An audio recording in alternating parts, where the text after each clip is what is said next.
What's going on, guys? Danny from Skateboard Strength, and in today's video we're covering tendinopathy injuries, in particular some small tweaks you're going to need to make with your programs in order to guide you through the rehabilitation process.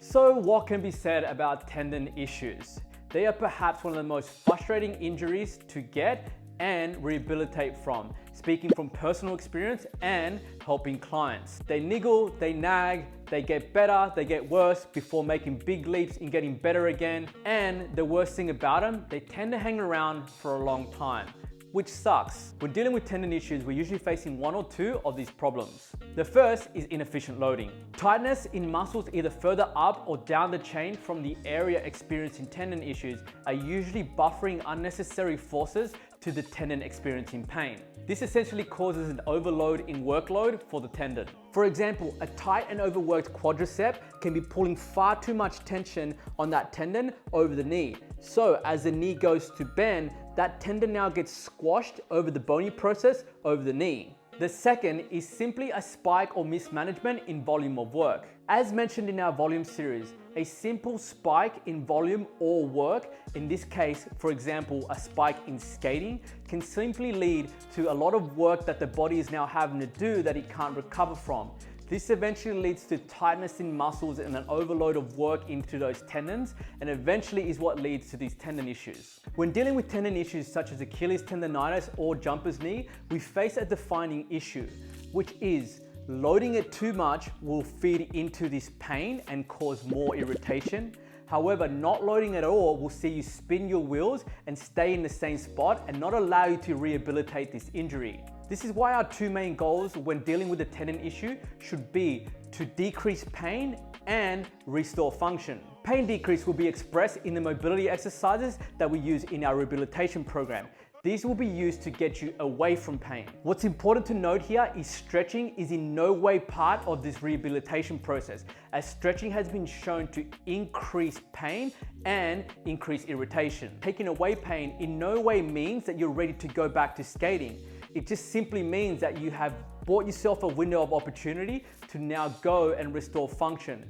Because even though the pain has gone away, as soon as you go back to skating, the loading that was going to go through these tendons is going to simply bring that pain back. This is what leads us to this next part, restoring function. When looking at function, tendons are designed to create a stiff point between connecting muscle and bone. This is why creating stiffness at these tendons is going to be our main source of improving function. Loading the tendon with light loads is in no way going to cover us here, but rather loading the tendon with heavy loads, and in particular eccentric loading of these tendons, is going to be our way forward. This is what will ultimately allow you to get away from pain, and more importantly, allow you to get to a point where your tendons can tolerate loading and get you back to skating. When dealing with tendon issues, pain management is again going to play a huge role in the exercise and training selection that we choose. Using our pain chart as a guide again, where 10 is the most pain you've ever experienced and 1 is no pain at all, we want to experience no more than a 3 to 5 of pain when choosing our exercises. If you experience more than a level 5 in the pain chart with an exercise, it's a good indication that the exercise is not suited for you or that you're perhaps not ready for it. Simply do the exercises that you can do until a window of opportunity opens up where you can go back and try and experience that exercise again. Now, we talked about volume playing a huge role in tendon issues, and here is where volume now plays a massive role in rehabilitating these tendon issues. When you start a tendon-related program, you want to start at the minimum effective dose, meaning the minimum reps given and the minimum sets given. The idea is to test these exercises and see how you pull up the next day, because especially with tendons, it's never how you feel in the moment or how you feel during the day, but how you pull up the next day that will be your biggest feedback as to whether what you did was right or wrong. If you've pulled up better or the same, this is a good indication that you're on the right track.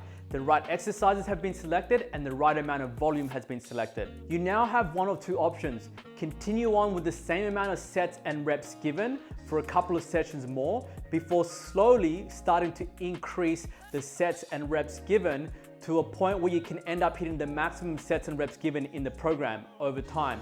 Again, each time you look to increase something or change something, Pay attention to how you pull up the next morning when you first get out of bed as an indication of whether you pull up the same or better and whether you've gone the right way or you need to scale back. If you pull up worse the next morning, this is a good indication that perhaps the exercise was too advanced or the volume you've chosen is too much. So in that case, you can either simply look to scale the volume back by reps or sets given, or simply look to choose the easier variation of that exercise. The reason we tell you to check in the next morning is because during the day, tendons can tend to get irritated from things outside of what you did in the session, such as your daily life, walking around, walking steps, or even just sitting around in an extended amount of time in a certain position.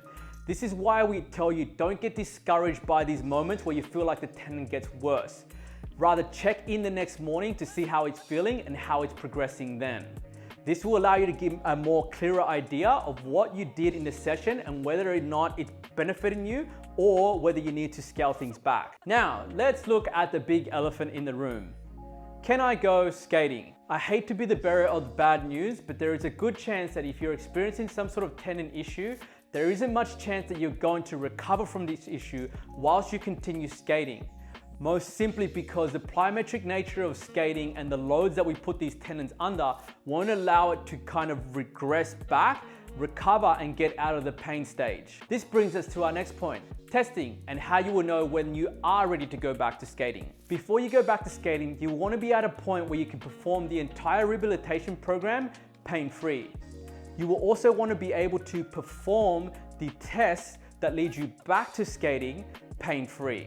Failure to do so will just simply mean that the tendon is not ready for the plyometric style of loading that is required when we go out for a skate, and will simply mean that the issue will continue to come back.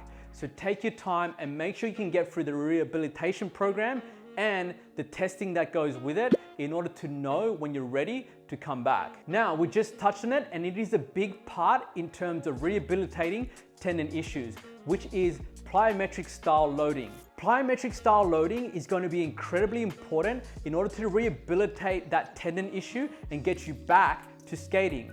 However, in the initial stages, especially in the pain phase, it will be a wise idea to take these things out. Things like pogo and plyometric style loading, where there's jumps, definitely need to go. This is why going back to skating too soon can be so detrimental. However, before you go back to skating, you will need to explore these exercises, and this is a really good way for you to lead your way back to skating. If you can't do these exercises like your pogos or some sort of plyometric style loading off board, it really shows that you're not ready to go back to skating, as most things we are ever going to do have some sort of plyometric nature in everything we do when we go out for a skate. Testing and building tolerance of these plyometric style loads with these exercises off board is going to allow us the direction we need to go in to eventually get back there. Also, it is important to note that plyometric style loading is really important in tendon rehabilitation because their role is to build elasticity and store energy in order to express things like power and pop. Finally, we mentioned this at the beginning, but we will cover it again now at the end. Tendon issues are a wild ride. There are ups, there are downs, you feel better, you feel worse, you make big leaps forward. They essentially suck. Don't allow yourself to get discouraged, but rather understand that this is all just a part of the process. Use pain as a guide and as feedback rather than to allow your moods to go up and down relative to what's happening with it. You will often find with tendon issues that just as you think you've gone backwards, you then make a big leap forward. So stay with it, have patience, and the time will come.